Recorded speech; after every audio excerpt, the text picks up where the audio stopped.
नमस्कार दोस्तों। उम्मीद करता हूं कि आप लोग अच्छे होंगे। दोस्तों, सूचना और संचार प्रौद्योगिकी का जो सीरीज चल रहा था रिमाइंड आईएएस के यूट्यूब चैनल पर, वो कुछ समय से पेंडिंग पड़ा हुआ है।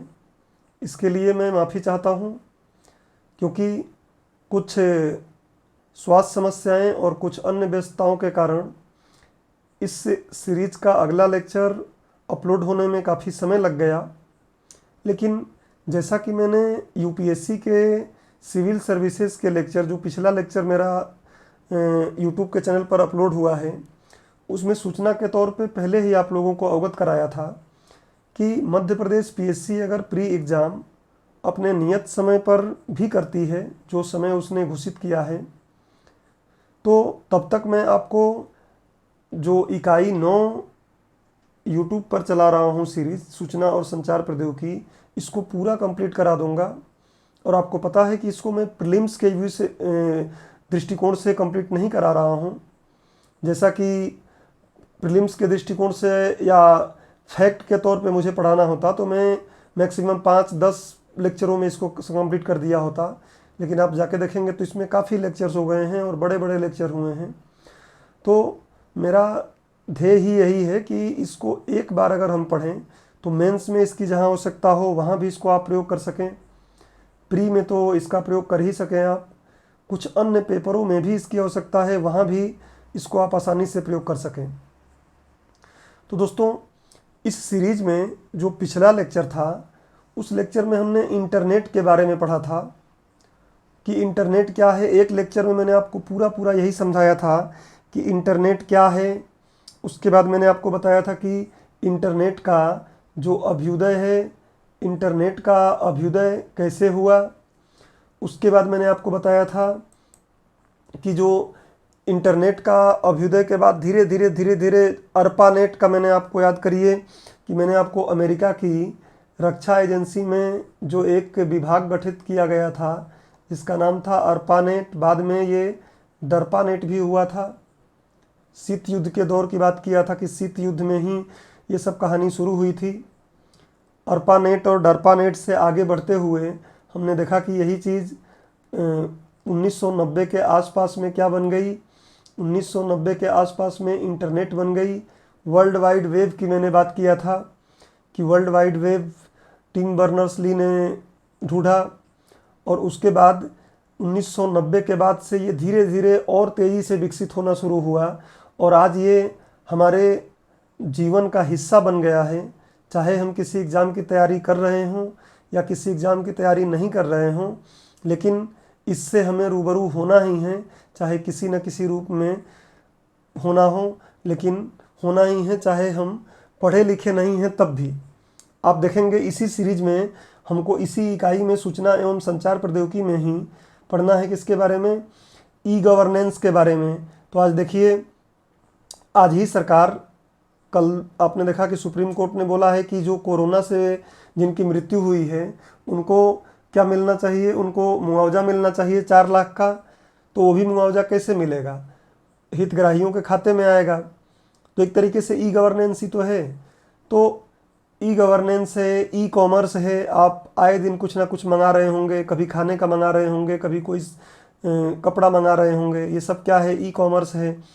सोशल साइट्स का प्रयोग कर ही रहे हैं आप, व्हाट्सएप। अभी जैसे सोशल साइट्स से मैं आपको बता दूं पहले ही कि इस आज जो मैं पीपीटी का प्रयोग करके आपको पढ़ा रहा हूं, इसका पीडीएफ मैंने बनाया है और वो पीडीएफ आपको रिमाइंड आईएएस के जो ऑफिशियल टेलीग्राम हैं उस पर आपको मिल जाएगा। अभी जाके आप देख सकते हैं, उस पर अपलोडेड है, आप उससे डाउनलोड कर सकते हैं। अच्छा, उस पर मैंने आपके सहायता के लिए 2 काम किया है। एक तो काम ऐसा किया है कि मैंने इस पीपीटी का जो फॉर्मेट है, इस पीपीटी के फॉर्मेट को ही प्रयास किया है कि उस पे डाल दूं, तो जिसको पीपीटी से पढ़ना है वो पीपीटी से पढ़ ले, और जिसको लगता है कि नहीं वो पीपीटी से नहीं पढ़ेगा वो तो पीडीएफ से पढ़ेगा, क्योंकि पीडीएफ थोड़ा छोटा रहेगा। पीपीटी 10-12 स्लाइड का होगा तो पीडीएफ 4-5 पेज का होगा। तो आपकी मर्जी है, आप दोनों में से जो चाहें उससे पढ़ सकते हैं। और टेलीग्राम को मैं एक बार आपको बता देता हूं फिर से कि टेलीग्राम का जो नाम है वो क्या है। टेलीग्राम का नाम है आप देखेंगे या आप यूज कर भी लिए होंगे इसको, remind, REMIND, remind IS Indore. और उसके बाद आप देखेंगे तो इसमें ऑफिशियल होगा, इसके साथ मैंने ऑफिशियल कुछ समय पहले ही जोड़ दिया था, उसके पहले ये केवल इंदौर हुआ करता था। तो रिमाइंड IS इंदौर ऑफिशियल नाम का चैनल है, उस पर जाके आप इसके PPT और PDF को डाउनलोड कर सकते हैं पढ़ने के लिए। खैर, मैं जब वाइट बोर्ड का प्रयोग करके पढ़ाता हूँ तो फ्लो चार्ट बनाने की कोशिश करता हूँ जिससे कि आपका काम और आसान हो जाए। PPT में भी ऐसा किया जा सकता है, बट मुझे मुख्य रूप से PPT का प्रयोग करने का मतलब यही था कि आपको जो लिखने वाली चीज़ें हैं उनको मैं बोल कर ना लिखवाऊँ, क्योंकि आपको पता है कि बोल कर लिखवाने में समय ज़्यादा लग जाएगा और समय थोड़ा बच जाए, इसलिए PPT का प्रयोग कर रहा हूँ मैं। आज का लेक्चर अपेक्षाकृत थोड़ा छोटा होगा, क्योंकि मैं इसमें आपको इंटरनेट से जुड़ी कुछ ऐसी बातें बताने वाला हूँ जो इंटरनेट को पढ़ते समय काफ़ी आवश्यकता बनेगी, बार बार उस टर्म्स को हमें प्रयोग करना पड़ेगा।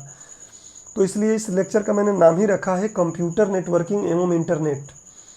कंप्यूटर नेटवर्किंग, एक्चुअली आपको पता है इंटरनेट क्या है, तो हमने पहले आपको बताया था कि जो आज वैश्विक रूप से कंप्यूटर आपस में जुड़े हुए हैं केबल के माध्यम से, चाहे वो तार के माध्यम से हो चाहे बेतार के माध्यम से, सब मैंने पहले पढ़ाया है आपको। और मुख्य रूप से मैंने आपको बताया है कि आज भी तार के माध्यम से ही काम हो रहा है। तो चूँकि वैश्विक रूप से कंप्यूटर लैपटॉप्स आपस में जुड़े हुए हैं, वही तो क्या है, इंटरनेट है। और नेटवर्किंग मतलब क्या होता है, जुड़ाव होना। नेटवर्किंग मतलब क्या होता है, जोड़ना। तो कंप्यूटरों को जोड़ना, कंप्यूटरों को जोड़ने के लिए क्या क्या तरीके अपनाए जाते हैं, उन तरीकों को थोड़ा सा अगर हम पढ़ लेंगे तो इंटरनेट में ऐसे टर्म्स को सुनते समय आपको तकलीफ़ नहीं होगी। जैसे आप देखेंगे हम लोग इंटरनेट पढ़ते समय कुछ टर्म्स यूज करेंगे, जैसे एक टर्म होगा, अक्सर आप सुनते भी होंगे या तैयारी कर रहे होंगे तो आप इस बात से रूबरू हो गए होंगे कि क्या है। एक होता है लैन, आप देखेंगे एक टर्म होता है LAN, लैन, लोकल एरिया नेटवर्क। एक होता है आप देखेंगे PAN, सॉरी थोड़ा PPT पे लिखने का अभ्यस्त भी मैं नहीं हूँ, तो राइटिंग वगैरह थोड़ी गड़बड़ आएगी, आपको समझना पड़ेगा, कंप्रोमाइज़ करना पड़ेगा। तो पर्सनल एरिया नेटवर्क, ऐसे ही आप देखेंगे वाइड एरिया नेटवर्क, इस तरीके से कुछ टर्म्स हम यूज करेंगे। फिर कई बार आप देखेंगे, कई बार लोग कुछ बोल देंगे कि टोपोलॉजी हुई है, नेटवर्क की क्या कर दी गई है, टोपोलॉजी कर दी गई है। तो ये टोपोलॉजी क्या होता है, ऐसे टर्म्स से आपको दिक्कत न जाए, इसलिए इस लेक्चर को मैं बना रहा हूँ जिसका नाम कंप्यूटर नेटवर्किंग है। तो दोस्तों इस लेक्चर को हम लोग शुरू करते हैं। लगभग जो भी बोल बच्चन करना था, बातें करनी थी, वो इनिशियल टाइम में आपको सूचना के तौर पे दे दी गई है। अगला लेक्चर अब जल्दी ही डलने लगेगा, समय नहीं लगेगा। अगला लेक्चर थोड़ा बड़ा होगा या फिर पार्ट में ही टूट के ऐसे छोटे छोटे डाल देंगे। तो आज का लेक्चर हम लोग शुरू करते हैं। इस लेक्चर को आप अगर ध्यान से पढ़ेंगे तो आने वाला लेक्चर आपके लिए आसान होगा। और बहुत आसान लेक्चर है, ऐसा भी नहीं है कि बहुत टफ इसमें कुछ बातें आएंगी, बहुत आसान बातें हैं। आप बहुत कुछ ऐसी चीज़ें हैं जो पहले पढ़ भी चुके हैं, जैसे रिपीटर मैंने आपको पहले बता दिया है, उसी रिपीटर को एक बार यहाँ हमें पढ़ना है। मॉडेम क्या है वो भी एक बार यहाँ पढ़ लेना है, क्योंकि जब कंप्यूटर नेटवर्किंग हम करेंगे तो उस कंप्यूटर नेटवर्किंग में कुछ युक्तियाँ चाहेंगी। भाई कंप्यूटर नेटवर्किंग मतलब क्या होता है, कंप्यूटर का जोड़ना। देखिए कंप्यूटर नेटवर्किंग का मतलब ही होता है, अगर हम कंप्यूटर नेटवर्किंग की बात करें तो ये जो कंप्यूटर नेटवर्किंग है इसका मतलब ही क्या है, कंप्यूटरों को जोड़ना। इसका मतलब है कंप्यूटर को जोड़ना। तो कंप्यूटर को हम जोड़ेंगे तो कंप्यूटरों को जोड़ने के लिए कुछ हमको हार्डवेयर भी तो चाहिए। भाई कंप्यूटर क्या है, आपने कंप्यूटर पढ़ा होगा अगर, तो आपको पता है कि कंप्यूटर क्या है, एक ऐसा स्वचालित डिवाइस है, इलेक्ट्रॉनिक डिवाइस है जो क्या करता है, डेटा टेक्स्ट जो भी है उसको इनपुट के रूप में लेता है, सूचनाओं को इनपुट के रूप में लेता है, उनका प्रोसेसिंग करता है और प्रोसेसिंग करने के बाद उसको आउटपुट के रूप में हमें क्या करता है, देता है। आप देखते हैं कि फिर यही जो कंप्यूटर है क्या कर सकता है, जो सूचनाएं हैं उनको स्टोर कर सकता है, स्टोर करके रख सकता है। तो कंप्यूटर एक अलग विषय हो जाता है। और कंप्यूटर को अगर हम डिटेल में पढ़ना चाहें तो कंप्यूटर के लिए भी 8-10 लेक्चर हो जाएंगे। तो हमें कंप्यूटर पढ़ने का यहाँ पे लक्ष्य नहीं कि कंप्यूटर पूरा हम पढ़ें कि कंप्यूटर क्या है क्या नहीं है। कुछ कंप्यूटर की बेसिक बातें आपको अलग से मैं बता दूंगा, बट अभी हम लोग इस लेक्चर में कंप्यूटर नेटवर्किंग देखेंगे। जैसा कि मैंने पहले ही बता दिया कि इंटरनेट क्या है, कंप्यूटर नेटवर्किंग के ही साथ साथ तो बना है, और कंप्यूटर नेटवर्किंग ही एक तरीके से इंटरनेट है, बहुत बड़े लेवल का कंप्यूटर नेटवर्किंग है। तो ठीक है दोस्तों, आज का लेक्चर अब शुरू करते हैं। आज के लेक्चर में कंप्यूटर नेटवर्किंग क्या है मैंने आपको बताया। नेटवर्क मतलब होता है जोड़ना, कंप्यूटरों को जोड़ना ही क्या है, कंप्यूटर नेटवर्किंग है, और इंटरनेट इसका एक व्यापक रूप है। अब हम लोग अगले स्लाइड पर चलते हैं और अगले स्लाइड पर चल के देखते हैं कि और क्या क्या इसमें चीज़ें हैं। देखिए, अब सबसे पहले बात आता है कंप्यूटर नेटवर्क। तो आप देखेंगे स्पष्ट इसमें लिखा गया है कंप्यूटर नेटवर्क में कि कंप्यूटर नेटवर्क में देखिए आप लिखा है कंप्यूटर नेटवर्क जब 2 या 2 से अधिक कंप्यूटर किसी माध्यम की सहायता से। दोस्तों देखिए, माध्यम की सहायता से यहाँ पे जो बात की गई है, माध्यम क्या हो सकता है, या तो तार हो सकता है या तो बेतार हो सकता है। तो पिछले लेक्चर इसलिए महत्वपूर्ण है कि ये जो माध्यम मैंने बात किया है आपको यहाँ पे, ये माध्यम 2 तरीके का हो सकता है। एक हो सकता है तार और दूसरा क्या हो सकता है, बेतार। अब तार क्या कौन कौन से हैं और बेतार कौन कौन से हैं, ये चीज़ें आपको बहुत अच्छे से पता है, आप पीछे के लेक्चर्स में इसको पढ़े हैं। तो जब 2 या 2 से अधिक कंप्यूटर किसी माध्यम की सहायता से परस्पर एक दूसरे से जोड़ दिए जाते हैं तो इस व्यवस्था को क्या बोलते हैं हम, इस व्यवस्था को बोलते हैं कि कंप्यूटर की नेटवर्किंग कर दी गई है। अब बात आ रहा है नेटवर्क क्या है। देखिए, बहुत सिंपल तरीके से मैंने हर एक बात को यहाँ बताया है कि नेटवर्क क्या है। यह आपस में एक दूसरे से जुड़े हुए कंप्यूटरों का समूह होता है जो एक दूसरे से संचार स्थापित कर सकते हैं। भाई जोड़ दिए जाएंगे, जैसे कि मैंने आपको बताया कि अमेरिका में कंप्यूटर जोड़े गए थे, क्यों, क्योंकि रक्षा विभाग की कुछ सूचनाएं हैं जो एक जगह से दूसरे जगह तक पहुंचानी थी, इसलिए तो जोड़े गए थे। तो आपस में जुड़े कंप्यूटरों का ये समूह होता है जो एक दूसरे से क्या कर सकते हैं, संचार कर सकते हैं, तथा सूचनाओं एवं संसाधनों का आप क्या कर सकते हैं, वो इस्तेमाल कर सकते हैं एक साथ। एक तरीके से जैसे हम और आप बात कर रहे हैं, वैसे ही कंप्यूटर भी आपस में क्या कर लेंगे, बात कर लेंगे, और ये जोड़ कर किया जा सकता है, बिना जोड़े काम होगा नहीं। अब देखेंगे इन नेटवर्कों का प्रयोग हो कहाँ रहा है, कंप्यूटर नेटवर्कों का प्रयोग हो कहाँ रहा है। तो अब देखिए, इन नेटवर्क का प्रयोग बैंकिंग व्यवस्था, अब जितनी भी बैंकिंग व्यवस्थाएं हैं, एक बैंक दूसरे बैंक से जुड़ा हुआ है, एक बैंक की शाखाएं दूसरे बैंक की शाखाएं से जुड़ी हुई हैं, तो ये सब क्या है, बैंकिंग व्यवस्था। रेलवे आरक्षण प्रणाली जो है आप देखेंगे जुड़ी हुई है। उसके अलावा स्कूल जुड़े हुए हैं, कॉलेज जुड़े हुए हैं, सरकारी संस्थाएं जुड़ी हुई हैं। हर जगह पर आप देखेंगे तो कंप्यूटर नेटवर्किंग का प्रयोग किया गया है। अब दोस्तों बात आती है कि जो कंप्यूटर नेटवर्क है, कंप्यूटर, ये देखिए ये वाला पॉइंट, नेटवर्क के प्रकार। तो नेटवर्क पर जुड़े कंप्यूटरों की संख्या एवं क्षेत्र सीमा के आधार पर, देखिए नेटवर्क पर जुड़े कंप्यूटरों की संख्या मतलब क्या, कि हम 4 जोड़ रहे हैं, 5 जोड़ रहे हैं, 10 जोड़ रहे हैं, 20 जोड़ रहे हैं, कितने कंप्यूटर जोड़ रहे हैं उसमें, और कंप्यूटर को जोड़ रहे हैं तो उस कंप्यूटर की जो जोड़ने की जो उसकी क्षेत्र सीमा है, कितने सीमा तक वो काम कर रहा है, इसके आधार पर नेटवर्क कई प्रकार के हो सकते हैं। और सारे नेटवर्क का प्रकार मैं यहाँ पे आपको बता भी नहीं पाऊँगा और न ही आपको याद करना है। तो नेटवर्क के बहुत से प्रकार हो सकते हैं, जिनमें से कुछ महत्वपूर्ण जो प्रकार हैं उनको मैंने यहाँ कवर किया है, जिनको बार बार हमें सुनने को मिलेगा, इंटरनेट पढ़ेंगे तो उनको देख लेते हैं। देखिए, जो पहला है, पहले का नाम अगर आप देखेंगे तो स्पष्ट इसमें लिखा हुआ है लोकल एरिया नेटवर्क। दूसरा क्या है, मेट्रोपॉलिटन एरिया नेटवर्क।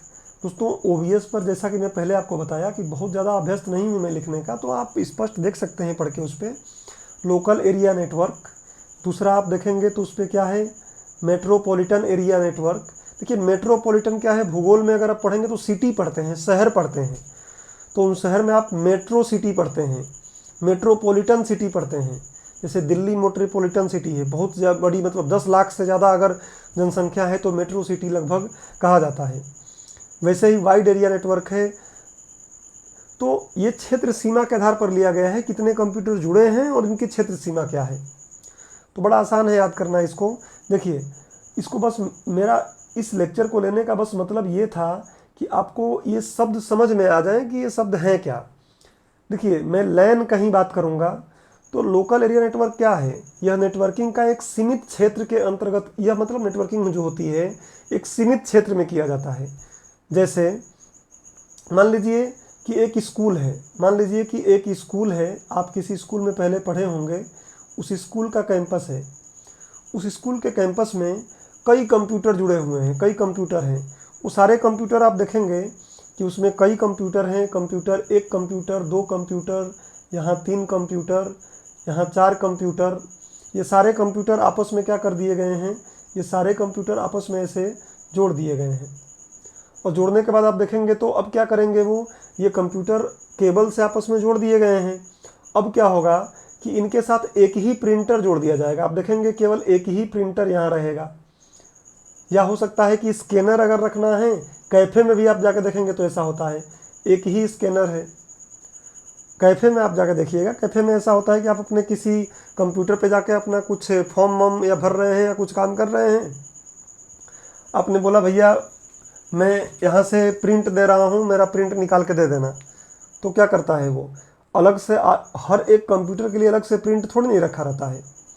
वो क्या किया जाता है, एक प्रिंटर रखा है और एक स्कैनर रखा है। एक ही से स्कैन करके सब में भेजा जा सकता है और एक ही से किसी भी कंप्यूटर से प्रिंट देना है तो एक ही प्रिंटर से सबका काम चल जाएगा। तो छोटे एरिया पर अगर कंप्यूटर आपस में जुड़ते हैं तो उसको हम क्या बोल देते हैं, लोकल एरिया नेटवर्क। अब परिभाषा पढ़िए, आपको समझ में आ जाएगा। देखिए क्या बोला है, यह नेटवर्किंग एक सीमित क्षेत्र के अंतर्गत की जाती है। जैसे किसी कार्यालय, किसी विद्यालय, उसके बाद देखिए किसी एक इमारत के अंदर स्थित उद्योग है, उसमें भी इसका किया जा सकता है। इसमें किसी एक सेंट्रल, मतलब कोई एक केंद्रीय कंप्यूटर होता है, एक शक्तिशाली कोई कंप्यूटर रहेगा। यहाँ नीचे में बना रहा हूँ, देखिए एक शक्तिशाली कंप्यूटर है और बाकी शक्तिशाली कंप्यूटर उतने नहीं हैं, बल्कि वो क्या है, थोड़े नॉर्मल कंप्यूटर हैं। जैसे आप देखेंगे कुछ कंप्यूटर जाएंगे तो बहुत महंगा बनता है, कुछ कंप्यूटर सस्ता बन जाता है, ऐसे कई कंप्यूटर हैं। तो एक शक्तिशाली कंप्यूटर से क्या कर दिया जाता है, जैसे आप कैफ़े में ही देखेंगे तो जिस पर कैफ़े का ऑनर बैठता है वो कंप्यूटर क्या रहेगा, शक्तिशाली कंप्यूटर रहता है। और बाकी जिस पे आपको बैठने के लिए बोलता है वो कंप्यूटर क्या रहता है, उतना शक्तिशाली नहीं रहता है, बट काम चल जाता है। तो इसमें क्या किया जाता है, एक शक्तिशाली कंप्यूटर रहेगा और उस शक्तिशाली कंप्यूटर से ही बाकी कंप्यूटरों को जोड़ा गया रहेगा। अब दोस्तों देखिए, जो शक्तिशाली कंप्यूटर रहेगा, सॉरी देखिए फिर इस पर लिखने का हैबिट नहीं है तो दिक्कत जा रही है। जो ये शक्तिशाली कंप्यूटर है इसका नाम क्या दिया जाता है, सर्वर। ये क्या कर रहा है, सेवा कर रहा है। बाकी जो कुछ भी चाहते हैं ना मांगना, ये उनको दे देगा। तो ये सर्वर कहलाता है, बोलता है कि ये सेवा कर रहा है इसलिए सर्वर है।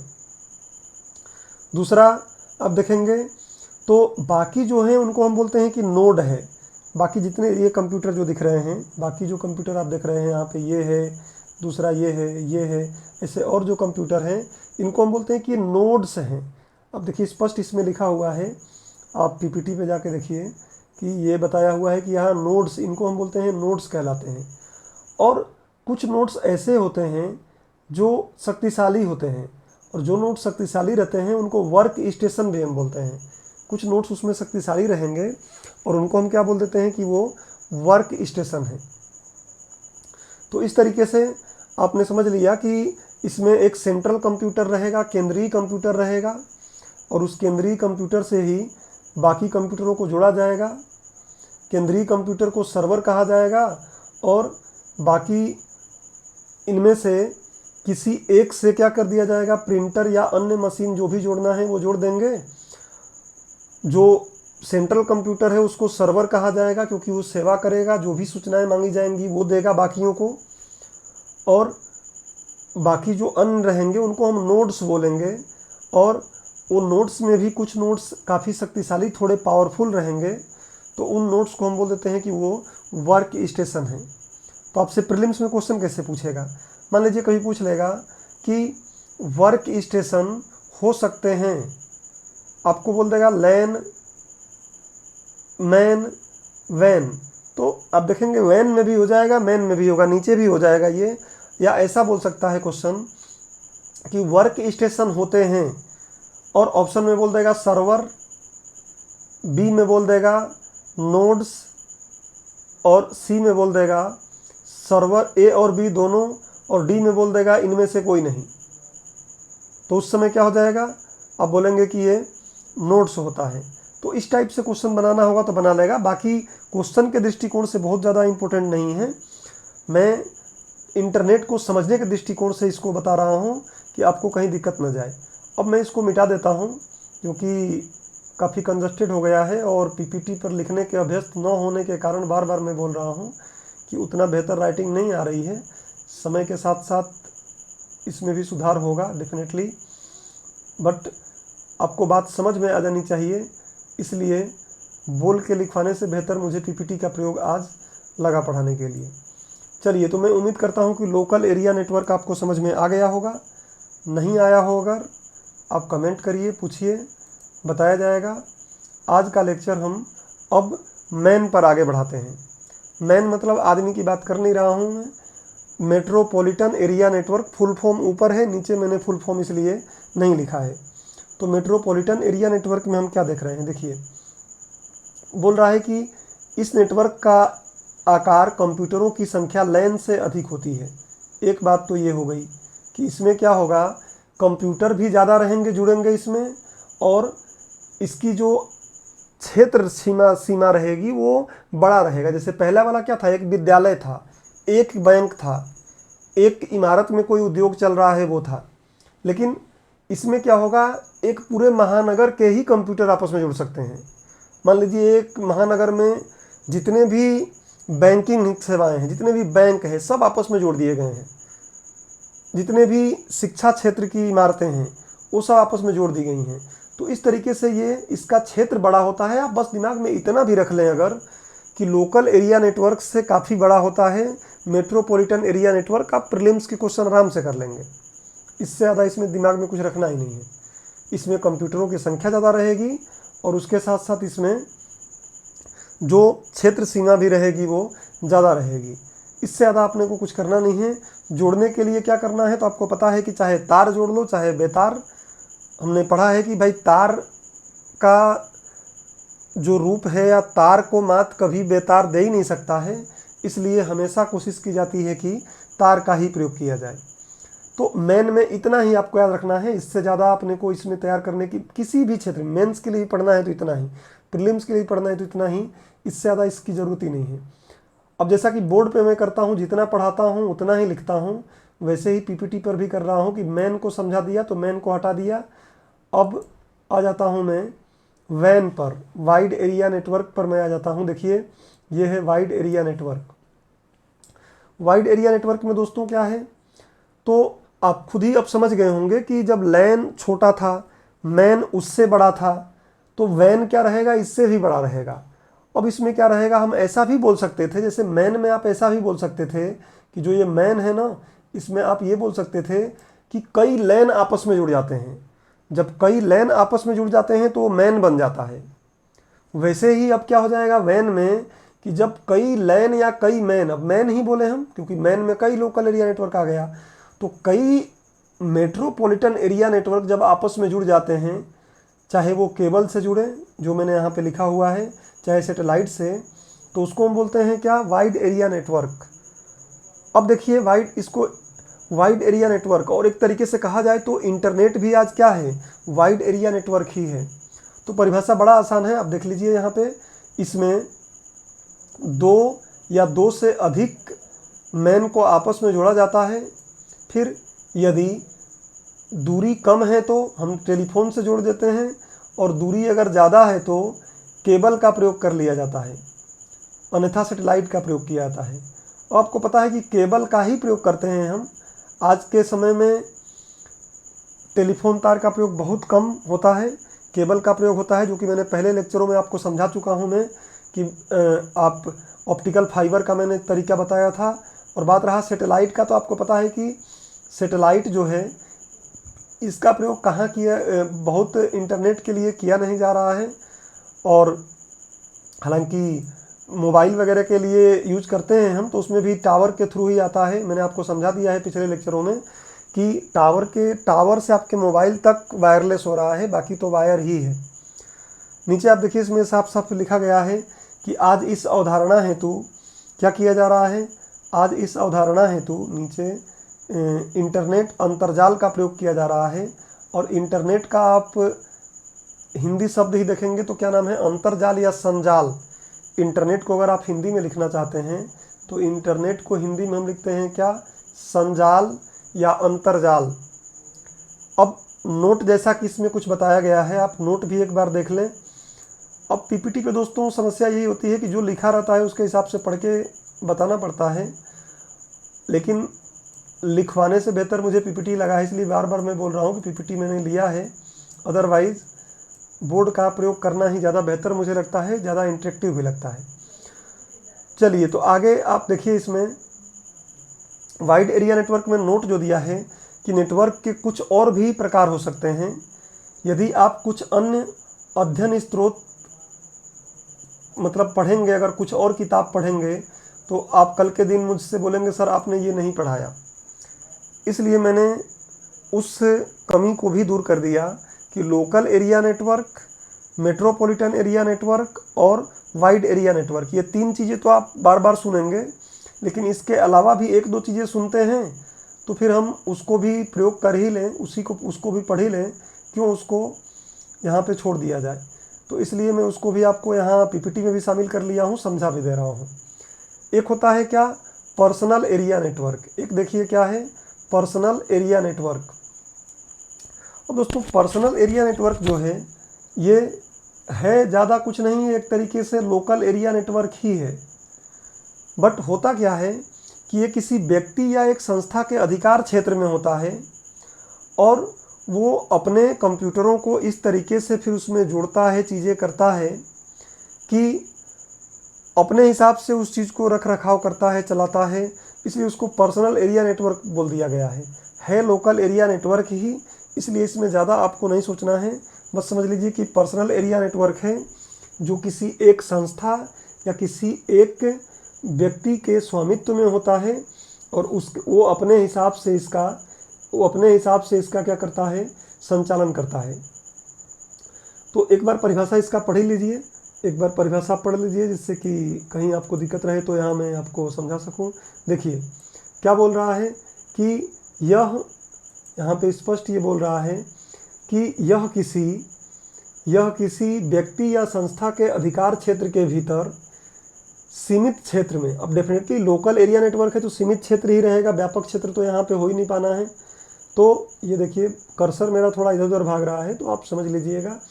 क्षेत्र में स्थित कंप्यूटरों तथा उनके सहायक उपकरणों को, सहायक उपकरण मतलब वही प्रिंटर हो गया, स्कैनर हो गया, या अन्य जो नोट्स हो गए, को आपस में जोड़ने से बना नेटवर्क होता है। वस्तुतः यह एक लोकल एरिया नेटवर्क ही होता है, परंतु किसी व्यक्ति या एक संस्था के स्वामित्व के अधिकार क्षेत्र में होता है।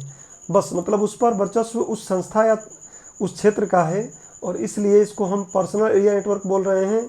सुरक्षा कहीं ना कहीं सुरक्षा के दृष्टिकोण से ये बेहतर है, लेकिन अगर सुरक्षा का दृष्टिकोण आपको और बेहतर करना चाहते हैं आप, तो आपको एक और चीज़ कर सकते हैं।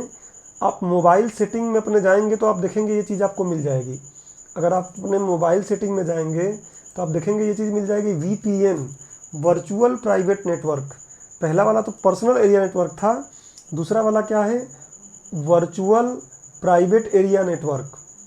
और वर्चुअल प्राइवेट एरिया नेटवर्क क्या है, तो इसमें क्या कोडिंग के तरीके से, आपको पता है कि आजकल निजता का उल्लंघन, डेटा का चोरी, जो हम साइबर अपराध में पढ़ेंगे भी इसी सीरीज में। जैसे कि एक बार मैं आपको बता दूं, इस सीरीज में अगर आपने सिलेबस याद कर लिया हो तो इलेक्ट्रॉनिकी मैंने पढ़ा दिया है, सूचना एवं संचार प्रौद्योगिकी में ही हम चल रहे हैं। उसमें इंटरनेट में आपको पढ़ा रहा हूँ, जो नीचे सिलेबस में दिया भी है। इंटरनेट के जस्ट बाद मतलब इसके अगले या अगले लेक्चर तक इंटरनेट कंप्लीट कर दूंगा, आने वाले 2 लेक्चरों में या 1 लेक्चर में। बड़ा लेक्चर बनाऊंगा तो एक ही में, छोटा लेक्चर बनाऊंगा तो 2 में इंटरनेट कंप्लीट होगा। फिर मैं आपको सोशल नेटवर्किंग साइट्स पढ़ाऊंगा जो आपके सिलेबस में हैं। फिर e governance, e commerce, cyber security और रोबोटिक्स और आर्टिफिशियल इंटेलिजेंस पढ़ा दूंगा। तो कंप्लीट हो जाएगा आपका ये पूरा यूनिट, और बहुत जल्दी कंप्लीट कर दूंगा। आप पढ़ते चलिए, अब डिले नहीं होगा, प्रॉपर आपको लेक्चर मिल जाएंगे। अब इसमें वर्चुअल प्राइवेट नेटवर्क जो है, इसमें अब कोडिंग की समस्या है। आप देखेंगे साइबर सिक्योरिटी में इस बात को हम और डिटेल में पढ़ेंगे। तो ये क्या होता है, एक तरीके से प्राइवेट एरिया नेटवर्क ही होता है, ये पर्सनल एरिया नेटवर्क ही होता है, ऊपर वाला ही। लेकिन होता क्या है, इसमें कोडिंग के माध्यम से जो सुरक्षा के दृष्टिकोण है काफ़ी अच्छे कर देते हैं। और होता क्या है कि ये एक विशेष तार से आपस में जुड़ा होता है और बाकी इंटरनेट से केवल एक जगह पे जुड़ा होता है, और इसलिए क्या होता है, ये काफ़ी ज़्यादा सुरक्षित होता है। तो आप अपने मोबाइल में भी अगर सेटिंग में जाएंगे तो VPN मिल जाएगा। आप VPN की सेटिंग करके 2-4 लोगों को उसमें जोड़ के अपना काम कर सकते हैं। खैर हमें आवश्यकता ही नहीं पड़ती है, तो कभी आपका ध्यान गया नहीं होगा। अब जाके अपने मोबाइल में आप देखिएगा, आपको ये चीज़ें मिल जाएंगी। तो एक बार मिटा के मैं इसको पढ़ देता हूँ, जिससे कि आपको बातें क्लियर हो जाएं। देखना और सुनना दोनों साथ साथ हो जाता है तो आसान रहता है। देखिए इसमें क्या लिखा है कि यह कोडिंग तकनीक के माध्यम से गोपनीयता को बनाए रखता है। यह व्यक्तिगत नेटवर्क है, वही ऊपर वाला, जिसमें से कुछ नेटवर्क उपकरणों के बीच संचार इंटरनेट के माध्यम से किया जाता है और शेष उपकरण विशेषीकृत कुछ विशेष लाइन के द्वारा जुड़े होते हैं। यह अन्य सभी नेटवर्कों की अपेक्षा अत्यधिक सुरक्षित होता है। अब जैसे मान लीजिए आपसे पूछ लेगा कि निम्नलिखित में से कौन सा नेटवर्किंग सबसे ज़्यादा सुरक्षित है, और उसमें आपको ऊपर के सारे दे दें और VPN भी दे दें, तो आपका आंसर होना चाहिए VPN। ऐसे क्वेश्चन पूछ सकता है प्रीलिम्स में। आप नीचे मैंने ये भी लिख दिया है कि यदि आप अपने मोबाइल सेटिंग को ध्यान से देखें तो उसमें VPN का ऑप्शन दिया होता है। तो इस तरीके से आपने नेटवर्किंग को समझ लिया कि नेटवर्किंग क्या है। अच्छा दोस्तों, जो ये नेटवर्किंग मैंने आपको बताया है, लगभग ये सारी नेटवर्किंग मुख्य रूप से प्रयोग की जा रही हैं आजकल। कैसे, तो तार के माध्यम से ही, बेतार के माध्यम से इनका प्रयोग नहीं किया जा रहा है। हाँ, लेकिन किया जा सकता है, ऐसा नहीं कि बेतार के माध्यम से नहीं किया जा सकता है। आपसे मान लीजिए पूछ लेगा कि लैन, मैन, वैन, पैन या VPN केवल तार के माध्यम से ही किया जा सकता है, तो गलत हो जाएगा ये वाला ऑप्शन। ये तार से भी किया जा सकता है और बेतार से भी किया जा सकता है। ये डिपेंड करता है हमारी ज़रूरतों और हमारे तकनीक के आधार पर। तो इस बात को आप समझ गए होंगे। इससे जुड़े क्वेश्चन भी जिस दिन ये लेक्चर कंप्लीट होगा उसके बाद एक अलग से सीरीज ही मैं 4-5 लेक्चरों का चला दूंगा, जिससे सारे क्वेश्चंस और जब सब कुछ पढ़ने के बाद क्वेश्चन करेंगे तो आपको अच्छा रिवीजन होगा। अब मैं यहाँ पे यही चीज़ पढ़ाया हूँ, इसी से क्वेश्चन बना दूँ तो तुरंत आप कर पाएंगे। इसलिए मैं क्वेश्चन का आइडिया दे रहा हूँ, लेकिन क्वेश्चन तुरंत करेंगे तो मज़ा नहीं आएगा। थोड़ा आप पढ़ लें, फिर समझ में आता है कि हाँ एक यूनिट में से कितने क्वेश्चन हम बना पा रहे हैं। तो अब देखिए, अब नेटवर्किंग अगर हमको करना है, मतलब कंप्यूटरों को जोड़ना है, सीधी सी बात। नेटवर्किंग तो एक तकनीकी भाषा है, कंप्यूटरों को जोड़ना है। तो भाई ये देखिए कर्सर थोड़ा मेरा भाग रहा है तो आप समझ जाइएगा। नेटवर्किंग में कुछ युक्तियाँ होंगी तो कुछ हार्डवेयर चाहिए हमको ना भाई। बिना हार्डवेयर का आप कंप्यूटर को थोड़ी नहीं जोड़ पाएंगे। जैसे कि आप कंप्यूटर पढ़ते हैं तो कंप्यूटर में पढ़े होंगे कि एक हार्डवेयर होता है और एक सॉफ्टवेयर होता है। तो भाई हार्डवेयर भी तो चाहिए जिससे हम जोड़ पाएँ उसको। तो इसलिए अब देखिए, सिग्नल्स की वास्तविक शक्ति को बढ़ाने हेतु भाई हार्डवेयर अच्छा नहीं रहेगा तो कैसे काम चलेगा। तो जो सिग्नल्स हम भेजेंगे उन सिग्नल्स की जो वास्तविक शक्ति है, सिग्नल्स की जो वास्तविक शक्ति है उसको बढ़ाने के लिए कुछ नेटवर्किंग युक्तियों का हमें प्रयोग करना पड़ता है। और ये नेटवर्किंग युक्तियाँ क्या होती हैं, 2 या 2 से अधिक कंप्यूटरों को जोड़ने के लिए प्रयोग की जाती हैं। अब नेटवर्किंग युक्तियाँ भी बहुत सी हैं, नेटवर्किंग युक्तियाँ बहुत सी हैं, सबके बारे में यहाँ चर्चा नहीं करना है। कुछ जो महत्वपूर्ण हैं उनकी चर्चा मैं यहाँ कर दे रहा हूँ, जो एग्ज़ाम के दृष्टिकोण से महत्वपूर्ण भी हैं। कौन कौन से हैं उसमें से कुछ को तो मैंने आपको पहले ही समझा दिया है, बट ठीक है फिर से एक बार देख लेते हैं। सबसे पहले तो क्या है, रिपीटर। याद करिए, मैंने आपको रिपीटर पहले समझा चुका हूँ। रिपीटर मैंने आपको क्या बताया था कि ये क्या करते हैं मैंने आपको केबल के संदर्भ में ये बात समझाया था, याद करिए आप लोग, मैंने आपको केबल के संदर्भ में ये बात समझाया था। क्या समझाया था केबल के संदर्भ में?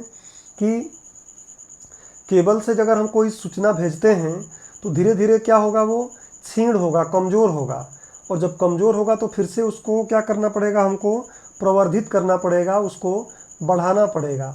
और बढ़ाने के लिए हम क्या करते हैं, तो आप देखेंगे खंभों पर एक डब्बा लगा रहता है ऐसे, और उस डब्बे में 3 चीज़ें लगी रहती हैं। मैंने आपको पहले पढ़ा चुका हूँ, रिवीजन करिएगा आप, कि उसमें एक एम्पलीफायर रहेगा, एक क्या करेगा, एक उसमें लगा रहता है जो सूचना को ग्रहण करता है, और एक उसमें होता है जो सूचना को भेजता है। मतलब एक संग्राही होता है, एक एम्पलीफायर होता है, और एक परावर्तक होता है। तो रिपीटर यहाँ पे थोड़ा उसी बात को बताया गया है। देखिए, ये ऐसे इलेक्ट्रॉनिक उपकरण होते हैं, ये देखिए कर्सर को थोड़ा ध्यान दीजिएगा, ये एक ऐसे इलेक्ट्रॉनिक उपकरण होते हैं जो निम्न स्तर के सिग्नल को, जो कम स्तर के सिग्नल हैं, उनको उच्च स्तर में बदलकर भेजते हैं। इनका प्रयोग नेटवर्क में कंप्यूटरों को एक दूसरे से जोड़ने वाले केबल की लंबाई बढ़ाने में किया जाता है। मैं बताया ना, केबल की लंबाई बढ़ाएंगे कैसे भाई, एक केबल से भेजे, उसकी क्षमता कम हुई तो एक बीच में रिपीटर लगाया, वो क्षमता को फिर क्या करेगा, निम्न आवृत्ति की तरंग को फिर से जीवित कर देगा और उनको फिर से मजबूत कर देगा, और फिर भेजेगा, फिर कमज़ोर होगा, फिर लगाया जाएगा। ऐसे रिपीटर लगा लगा के हम क्या करेंगे, आगे भेज सकते हैं। इसमें क्या क्या होता है, एक रिसीवर होता है जो क्या करेगा, निम्न आवृत्ति की तरंग को रिसीव करेगा, प्रवर्धक होगा, एम्पलीफायर होगा जो उसको फिर से बढ़ाएगा, और एक ट्रांसमीटर होगा जो फिर से उसको क्या कर देगा, सेंड कर देगा। जैसा कि मैंने आपको नीचे बताया, जैसे मान लीजिए ये एक रिपीटर है, तो ये क्या करेगा, यहाँ सूचना जो आ रही थी इसको ग्रहण कर लेगा, इसमें लगा हुआ जो रिसीवर है वो ग्रहण किया, इसका एम्पलीफायर उसको मजबूत कर देगा फिर से, और इसका जो ट्रांसमीटर रहेगा फिर से ट्रांसमिट कर देगा। तो 3 चीज़ें इसमें लगी रहती हैं। इस तरीके से इस पर कोई क्वेश्चन बन सकता है। क्वेश्चन क्या बनेगा, सुन लीजिए, बोलेगा रिपीटर क्या है। ऑप्शन में अगर जैसे कि एमपीपीएससी पहले पूछता है तो नीचे बोल देगा कि एक चीज़ तो सिंपल बना देगा क्या, कि यह निम्न सिग्नल को, या ऐसे बोल देगा कि यह नेटवर्किंग में कंप्यूटरों को जोड़ने के लिए केबल की लंबाई बढ़ाने में प्रयोग किया जाता है। तो ये सही हो जाएगा। या ऐसा पूछ लेगा कि एक रिपीटर में होता है रिसीवर, प्रवर्धक, ट्रांसमीटर, उपरोक्त तीनों में से कोई नहीं। तो इस तरीके से आप इसका आंसर दे सकते हैं। तो इस टाइप के इसमें से प्रीलिम्स में क्वेश्चन बन सकते हैं, और संभवतः क्वेश्चन बन सकता है, इससे डिनाई नहीं कर सकते हैं हम। तो उम्मीद करता हूं कि आपको रिपीटर समझ में आ गया, और पीछे के लेक्चर में जाके अगर आप देख लेंगे तो फिर कहानी और अच्छी हो जाएगी आपकी। वहाँ वाइट बोर्ड पे पढ़ाया हूँ, मुझे लगता है वो प्रभावी तरीका रहता है, वहाँ आपको और अच्छा समझ में आ जाएगा। खैर इसमें कुछ है नहीं, आपको समझ में आ जानी चाहिए बात। अब बात करते हैं हब का। तो भैया अगर आपने कभी इंटरनेट लगवाया हो, कभी आपने घर में इंटरनेट लगवाया हो, या किसी इंटरनेट की दुकान पे अगर आप गए होंगे तो आप देखे होंगे एक ऐसा पोर्ट लगा होता है, और उस पोर्ट में आप देखेंगे ऐसे बहुत सी केबलें लगी होती हैं। उसका मैं पिक्चर भी यहाँ लगा दिया होता, पर ठीक है आप समझ जाएंगे। ऐसे बहुत से पोर्ट होते हैं, जैसे अपने घर में आप देखते हैं वो जहाँ पे हमारा स्विच वाला पोर्ट होता है ना, वहाँ पे बहुत सी चीज़ें होती हैं। पंखे का स्विच भी वहाँ होता है, अब देखते हैं वहाँ पर हम प्रेस भी लगा लेते हैं। वैसे ही ये क्या होता है, एक पोर्ट होता है, और इस पोर्ट बहुत से चीज़ें, बहुत सी केबलें इसमें एक साथ लगी होती हैं। भाई नेटवर्किंग हम कर रहे हैं, तो नेटवर्किंग करते समय आप देखेंगे बहुत सी केबलें आ रही हैं अलग अलग जगहों से। जैसे कैफ़े में ही चले जाएं तो कैफ़े में जो मुख्य ऑनर जो है उसके पास एक कंप्यूटर है, और बाकी सारे कंप्यूटर उसके यहाँ ही आके जुड़ेंगे। तो वो क्या करेगा, एक ऐसे हब लेगा, और उस हब में कंप्यूटरों को क्या कर देगा, सभी केबलों को लाके ऐसे जोड़ देगा, उसमें अपना भी कंप्यूटर को जोड़ देगा। उसी युक्ति को हम क्या बोल देते हैं, हब। तो अब देख लीजिए आसानी से स्पष्ट यही बात लिखा है कि इसका प्रयोग, देखिए यहाँ पे लिखा है कि इसका प्रयोग ऐसे स्थानों पर किया जाता है जहाँ नेटवर्क की सारी केबलें एक दूसरे से मिलती हैं। जंक्शन भी आप बोल सकते हैं इसको। तो यह एक प्रकार का रिपीटर ही होता है जिसमें नेटवर्क चैनलों को जोड़ने के लिए पोर्ट लगे होते हैं। पोर्ट वही स्विच समझ लीजिए आप। और एक हब में सामान्यतः 24 कंप्यूटर जोड़ा जाता है। ऐसा कहा जाता है कि अगर एक हब में अगर आप 24 कंप्यूटर जोड़ रहे हैं तो ठीक है, उससे ज़्यादा कंप्यूटर जोड़ रहे हैं तब भी होगा, लेकिन क्षमता थोड़ी प्रभावित होती है। तो हब क्या है ये समझ गए हैं आप, जहाँ केबलें सारी जोड़ी जाएंगी। आप देखे होंगे कैफ़े में ऐसा चीज़ें मिल जाता है आपको, या घर का आप सीधे घर का स्विच ही समझ लीजिए इसको। अब इससे क्वेश्चन क्या बनेगा ये समझ लीजिए। बोलेगा हब क्या है, तो आप बोलेंगे नेटवर्क में केबलों को जोड़ने का, केबलों जहाँ केबलें मिलती हैं उनको आपस में जोड़ने का कार्य करता है। ऐसा क्वेश्चन पूछ लेगा, या पूछ लेगा कि एक हब में सामान्यतः कितने कंप्यूटर जोड़े जा सकते हैं। सामान्यतः बोल रहे हैं तो 24, बाकी तो कम ज़्यादा भी हो सकता है। फिर और इससे ज़्यादा इसमें कुछ नहीं पूछ सकता। क्या पूछेगा, बोलेगा कि हब का प्रयोग नेटवर्किंग में कहाँ किया जाता है। तो क्या बोलेंगे, हब का प्रयोग नेटवर्किंग में वहाँ किया जाता है जहाँ सारी केबलें आपस में मिलती हैं। तो ये बात हो गई हब की। अब हम लोग आगे बढ़ लेते हैं, देखते हैं अगला क्या है। अब अगला देखिए राउटर। ये बात तो आप पक्का ही सुने होंगे राउटर के बारे में। अगर आप नेटवर्क लगाए हो तो मतलब इंटरनेट घर पे अगर आपके लगा हो, नहीं लगा हो तब भी आप इस बात को सुने हैं, लगा हो तो ठीक है, नहीं लगा हो तब भी आप सुने होंगे राउटर के बारे में कि राउटर क्या होता है। राउटर एक डब्बे जैसा रहता है और उसमें आप देखेंगे कि जो आपका इंटरनेट का केबल आता है ना उसमें जुड़ा रहता है। तो राउटर बड़ा काम की चीज़ है। क्या है देखिए, इसका प्रयोग नेटवर्क में डेटा को कहीं भी भेजने के लिए किया जाता है। डेटा को भेजना है तो राउटर लगाया जाएगा। अब आप बोलेंगे कि हम तो इंटरनेट को ग्रहण करते हैं। भैया आप इंटरनेट ग्रहण करते हैं तो आप डेटा भेजते भी तो हैं, मेल कर रहे हैं किसी को, इंटरनेट से कोई डेटा ले रहे हैं, कुछ अपलोड कर रहे हैं, कुछ डाउनलोड कर रहे हैं, तो इसलिए राउटर आपको लगाना पड़ता है। इसका प्रयोग नेटवर्क में डेटा को कहीं भी भेजने के लिए किया जाता है और यह भी एक जंक्शन की तरह ही कार्य करता है। अब ध्यान रखिएगा कि जो बड़े बड़े नेटवर्क होते हैं उसमें सूचनाओं को भेजने के लिए आगे मैं आपको पढ़ाऊंगा आईपी, इंटरनेट प्रोटोकॉल, और इंटरनेट प्रोटोकॉल में आपको राउटर का इम्पोर्टेंस और समझ में आएगा अच्छे से, और इसीलिए मैं बेस बना रहा हूँ। राउटर को आप समझ लीजिए ध्यान से। तो ये बड़े नेटवर्कों के क्योंकि जो बड़े बड़े नेटवर्क होते हैं ना उसमें क्या होते हैं, राउटर भी अधिक होते हैं। तो इनके सहारे ये सूचनाएं क्या होती हैं, एक स्थान से दूसरे स्थान पर जाती हैं। तो हम बोल सकते हैं कि ये किसी सूचना को क्या करते हैं, ये तय करते हैं कि किस रास्ते के द्वारा वो सूचना अपने गंतव्य स्थान तक पहुंचेंगे।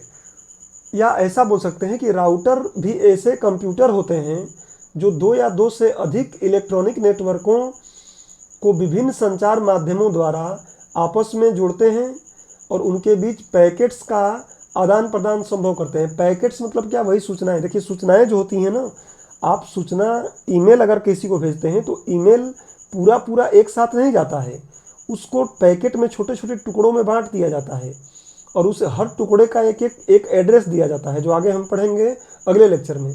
अब एक उनको एड्रेस दे दिया गया है, एक उनका नाम दे दिया गया है।